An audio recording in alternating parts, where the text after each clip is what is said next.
How ridiculous are we recording from 2 rooms in the same house? We are wonderfully ridiculous. You're listening to the Wellness Simplified podcast. Simple wellness tips to help you improve your life without turning it upside down. With your host, award-winning fitness instructor, nutrition coach, and wellness expert, Suzi Fevens. Oh, welcome back to the podcast. Today I am really excited because we're starting a new monthly feature here talking about books. Everybody knows that I am a big reader and it is a big part of my self-care.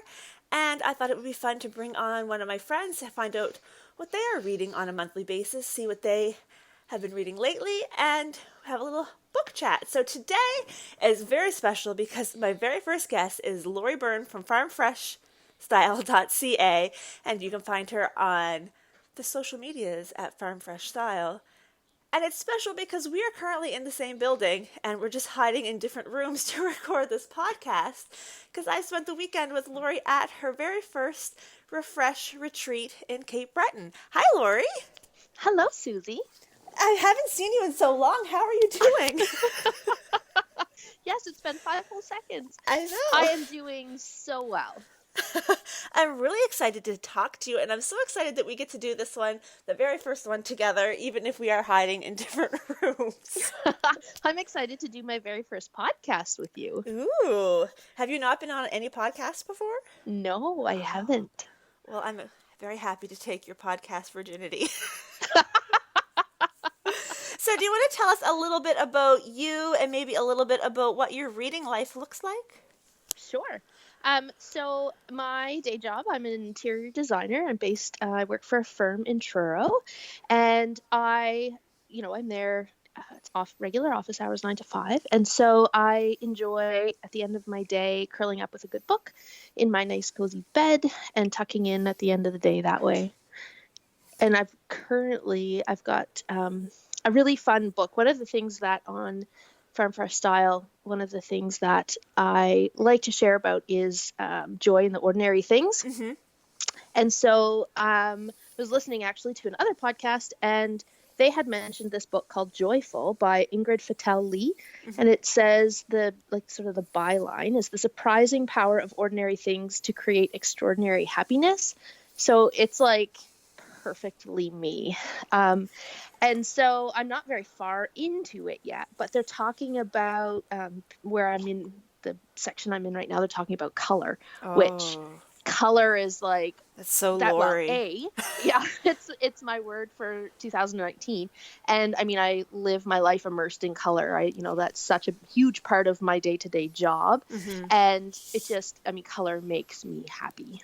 Yeah. So this book couldn't be more perfect. And it's funny, I've never even heard of that book before, and I read a lot of everything. So it's funny that I haven't come across it, especially since it sounds so much like it's into like the yoga mindset sort of things that they would recommend in yoga groups. But seeing it on the coffee table was the first time I ever heard of it. Yeah, no, and I had never heard of it until they talked about it on that other podcast.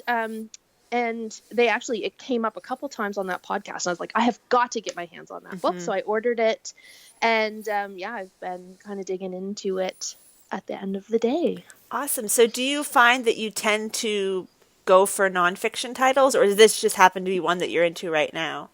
It's one that I'm into right now. Typically, I'm strongly fiction. Mm-hmm. I'm not a big nonfiction reader, but I mean, a subject like joy and color and all that stuff, obviously I'm really into that. But usually I am reading nonfiction. Nope, I'm reading fiction. And do you have any real preferences as far as fiction? Are you like a romance, or do you like historical? Like any? Probably mostly historical. I love stuff based in Old England, or back in the wars. Mm-hmm. There's actually, and this is ironic, I just recently, over the last year, discovered a new author.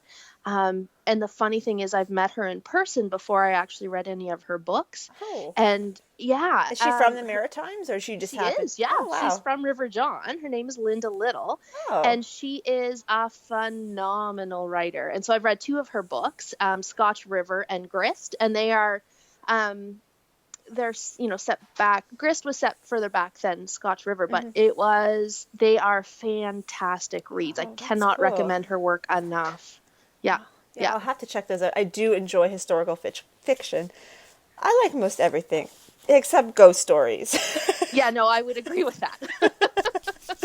Oh, that's really cool. So that's the book that you're reading right now. Have there been any books that you've read in the last few months that you just loved that you would like to talk to us about?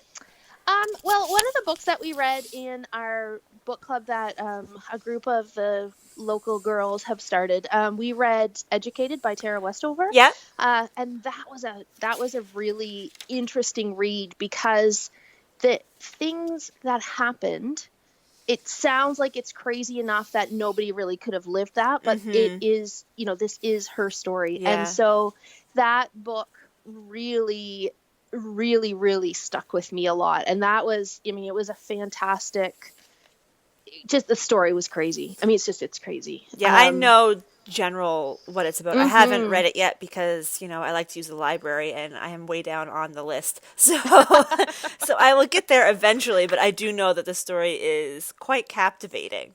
Absolutely it is, Yeah. for sure. And that's that was a funny book that because was you're hard to put like down. I don't like nonfiction all that much. So now you've chosen another nonfiction. I know. Did you have any other favorite nonfiction books that you wanted to get out of the way? You'd almost think, but no. Is there any other ones that you've read that you were really intrigued by? No, the one book, and it goes all the way back to my childhood, is the book that I read and reread as a kid, was Cowboys Don't Cry by Marilyn Halverson.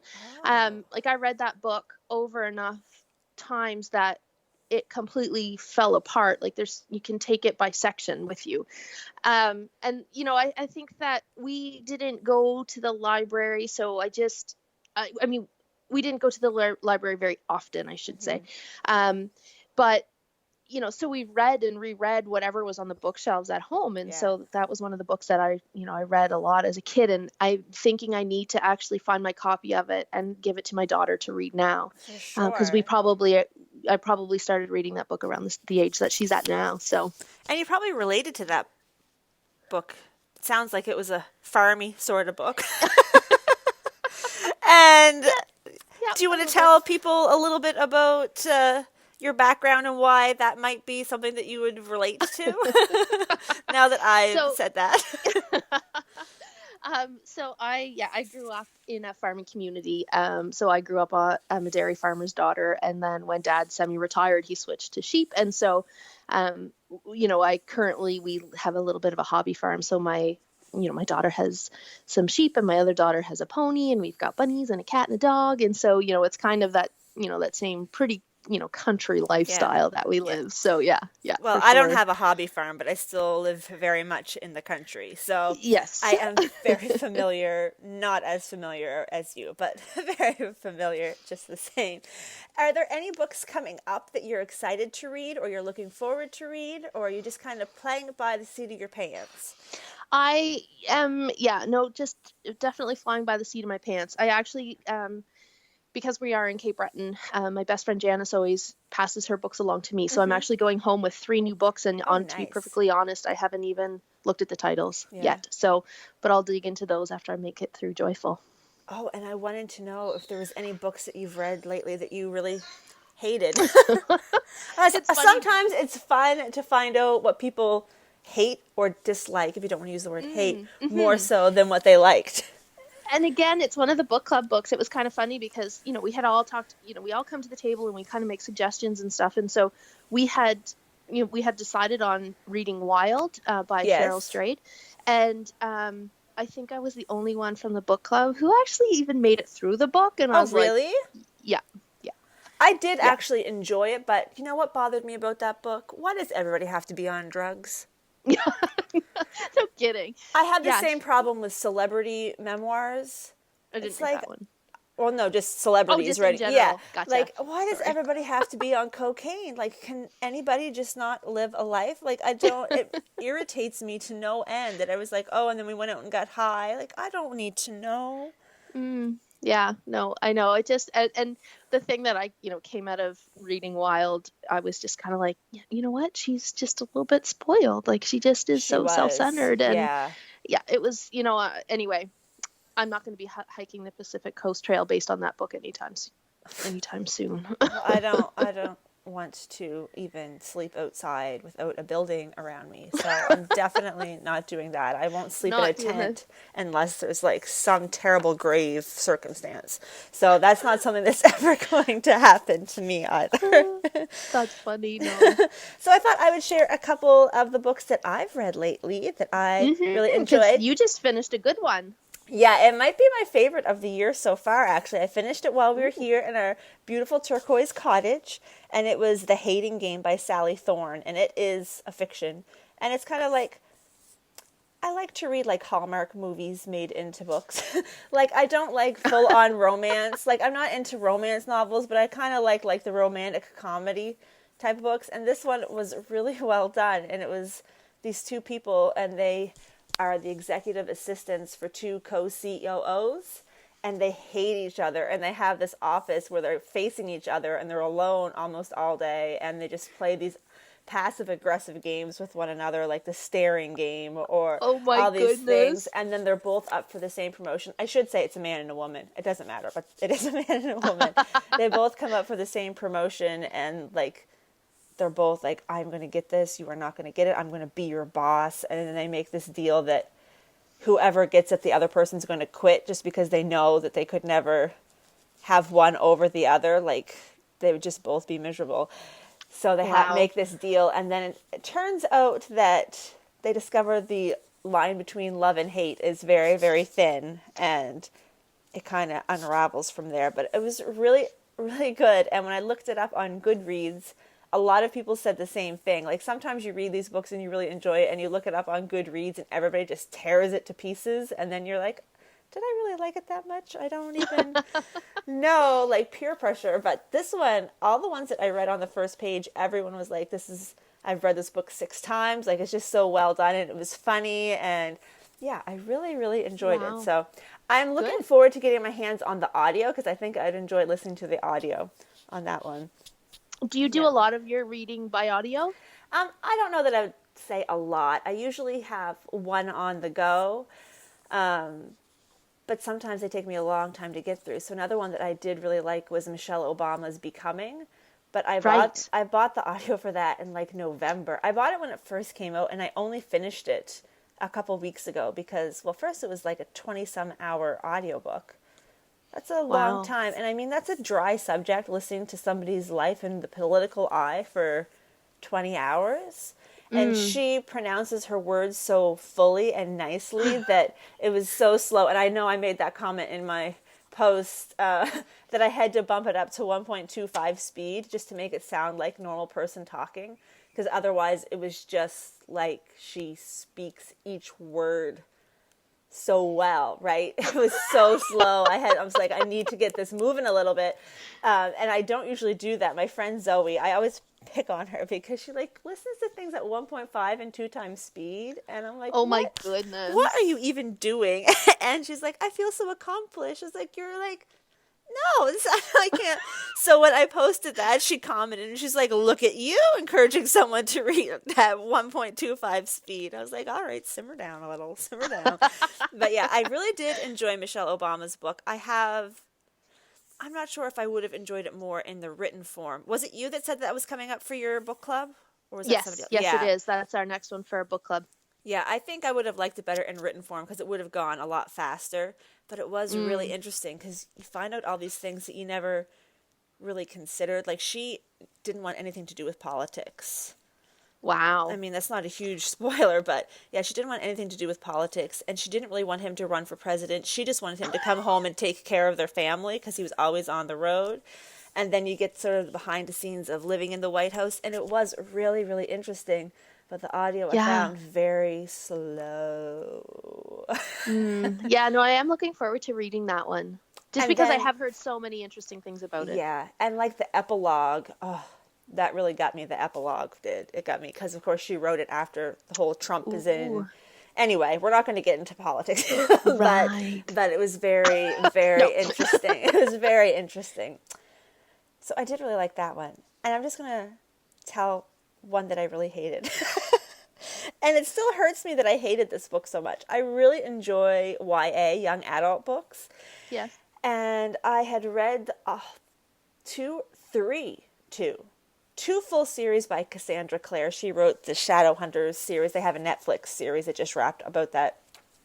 It doesn't matter. So the first series had like 6 books, and then I read another one that was 3 or 4, and then this third trilogy followed a different branch of the same sort of characters. So some of the old characters would weave in and out. And I loved the first 2 books so much. They were my favorite, and I was sure this was going to be my favorite series of all of them. And the last book was so terrible. Oh, It was so awful. Like, all the other ones followed like 2 main characters, and this last one, it just went like through 8 different people's points of view, and there was so many you couldn't keep track of who was doing what or what was going where, and I skipped like the middle. And I went to the last 2 chapters just to see how it all wrapped up and called it a day. It was like 800 pages. Like, that could have been edited. It was way too long. I'm sorry, Cassandra Clare, because I know she's a big listener of the podcast. So she's really going to be heartbroken about this. But again, I write went... you a bad review. Right, I know. I went on Goodreads, and everybody was like, this was the worst ending of any book. And I was like, thank you. I feel so much better now that I read that. And somebody made a good analogy, but I can't remember what it was, so I'm not gonna tell you because I don't remember what it was. But it was not good, and it was such a shame because all the other books were so good, and this one was just like, oh, it was terrible. But yeah, That's so disappointing when you're like super, pumped to read this other next book, and it's like, wah, wah. I know, and I used to have a lot of trouble starting reading new authors because I always was afraid that I was going to hate them. And so I have a couple people that I follow online that I really, really trust their recommendations. So if I see a book that it looks interesting and I think that they've read it, I'll go see what they've rated it. And so The Hating Game, I actually picked it up because one of those people had rated it 5 stars. She's never let me down. And it was so good. So it's nice to have a couple people that you can trust so that when you pick up a book, you're not going into it blindly. Yeah, I know exactly. Yeah. And then I guess the other book that I'm reading right now, I'm sort of in the middle of it, and I had to pause because I got a bunch of library books come in, and this is one that I own, is The History of Bees. And I'm going to butcher her name, but it's like Maya Lund. So I thought it was an older book than it is. It's a couple years old, but it follows 3 timelines. So one of them, and I think it's in the late 1800s, is a guy who is starting to develop a new type of hive. Because obviously back in the day, they didn't really have the best methods for getting in and getting the honey without ruining the entire colony and the hive and everything. Right. So he was developing a new type of hive, and then they have someone who's set more like in the early mid-2000s, 2010, somewhere in that range. And it's a guy who has a honey farm. Do they call them farms? I'm not sure. An apiary? Is that what they're called? Yeah. Oh my God. See, these things. I don't. A honey farm, whatever. He has a bunch of beehives. And it's just at the point where they're starting to have the problems with the bees are all dying off and they don't know what's going on, like the start of our crisis with the bees. Yeah. And then there's a future timeline where bees are no more, and now people are hired to go with like little paintbrushes and like cross-pollinate. Wow. Yeah. So it's really interesting. But so far I'm most interested in the future storyline. Like right now I don't really care a whole lot. Like. Yeah.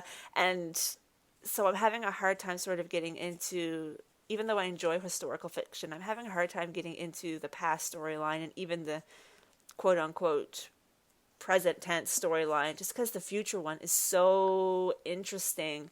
But I understand that once you get through the whole thing, it's like it makes a pretty big impact on you and thinking about the bees and where we are, and hopefully we're turning things back around now that we've realized what situation we've got ourselves in. But yeah, it's even now I'm about a third, maybe closing in on halfway through, and I can already see that it's going to be one of those books that a person looks back on and thinks about a lot. Right. Yeah. Those ones are always the best. And you may not like them that much in the moment. I find that those ones that really sit with me, I don't really like at the time. And then weeks later, I notice that I'm still thinking about them. And that's when like The Hating Game is not one of those books. The Hating Game is like sitting down and watching Bridget Jones' Diary or something. Right. It is what it is. But ones like this, yeah, they kind of stick with you, which... Yeah, they're good to throw those in every once in a while. Try not to be completely frou-frou, which is what I tend to read. All right, well, it was wonderful talking books with you today. Thank you for being my first book chat. Thanks for having me on your podcast. Thanks for inviting me to Cape Breton. Oh my goodness, so much fun. Do you want to remind everybody where we can find you and all of your awesome colorfulness? So I'm pretty much Farm Fresh Style across all of the socials. farmfreshstyle.ca is my website, and then I'm on Facebook and Instagram, Pinterest. Don't bother with Twitter. Only the Twitter people bothered with Twitter anymore. So yeah. Well, thank you so much, and I will see you really soon, like in 30 seconds or so. Thanks, Suzi. All right, bye-bye. Thank you so much for tuning into the very first book chat episode of the Wellness Simplified podcast. And I realized as I was editing this episode that I did not actually tell you the name of the book I did not like. It was called The Queen of Air and Darkness, and that again was by Cassandra Clare. First 2 books in the series, fantastic. Last one, not really for me. And I want to invite you to come back next month on the last Monday of June when the next episode of Book Chat is going to be released. Next month, I'm going to be talking to Michelle Collins from thiswholelife.ca, and we're going to be talking all things Outlander. So Outlander the book by Diana Gabaldon, as well as Outlander the TV series from Starz, which you can find on Netflix right now. So if you haven't read Outlander, or if you haven't watched Outlander, and you haven't in your capacity to do that over the next month, please do, and join me next month, and we'll chat all things Outlander. Thank you again so much for tuning in. I appreciate it. As always, I will talk to you soon, and we'll be back to our regular scheduled programming on Friday.